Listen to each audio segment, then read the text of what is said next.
Hi guys, ഇന്നൊരു ചൂരമീൻ്റെ തല കിട്ടി. അത് കറി വയ്ക്കുന്നത് നിങ്ങളെയും കൂടെ കാണിച്ചു തരാം. എണ്ണ ചൂടാകുമ്പോൾ ഉലുവയിട്ട് അതിനുശേഷം വെളുത്തുള്ളി, ഇഞ്ചി, പച്ചമുളക് എന്നിവ ഇട്ട് വഴറ്റുകയാണ്. അത് നന്നായി വഴണ്ടതിന് ശേഷം മുളക് പൊടി, മല്ലിപ്പൊടി, മഞ്ഞൾപ്പൊടി എന്നിവ ചേർക്കാം. എരിവ് അവരവരുടെ ആവശ്യത്തിന് ചേർക്കാം.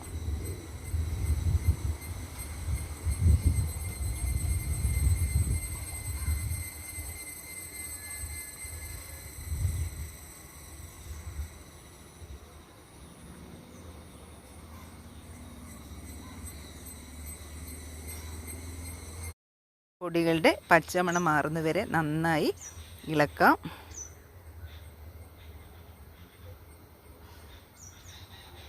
അതിനുശേഷം പുളി ചേർക്കാം. വെള്ളമൊഴിക്കുക. ആവശ്യത്തിന്, കുറവാണെങ്കിൽ കുറച്ചുകൂടി ഒഴിക്കുക.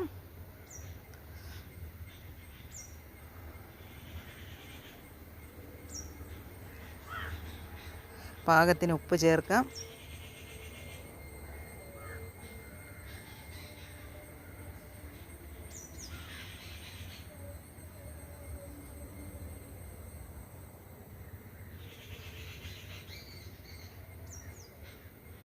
ഒന്ന് തിളയ്ക്കുമ്പോഴേക്കും കഴുകി വൃത്തിയാക്കി വെച്ചിരിക്കുന്ന തല ഇതിലേക്കിടാം.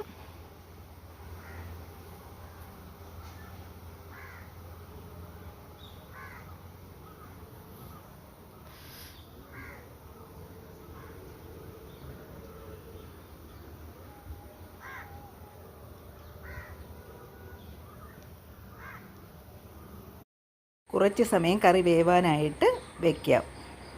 കപ്പ വേവിച്ച് വെച്ചിട്ടുണ്ടായിരുന്നു. അങ്ങനെ തലക്കറിയൊക്കെ റെഡി ആയിട്ടുണ്ട്. അപ്പം നമുക്ക് കപ്പ കൂട്ടി കഴിക്കാം. എൻ്റെ ഈ വീഡിയോ നിങ്ങൾക്ക് ഇഷ്ടമായെങ്കിൽ ലൈക്ക് ചെയ്യണേ, സപ്പോർട്ടും ചെയ്യണേ.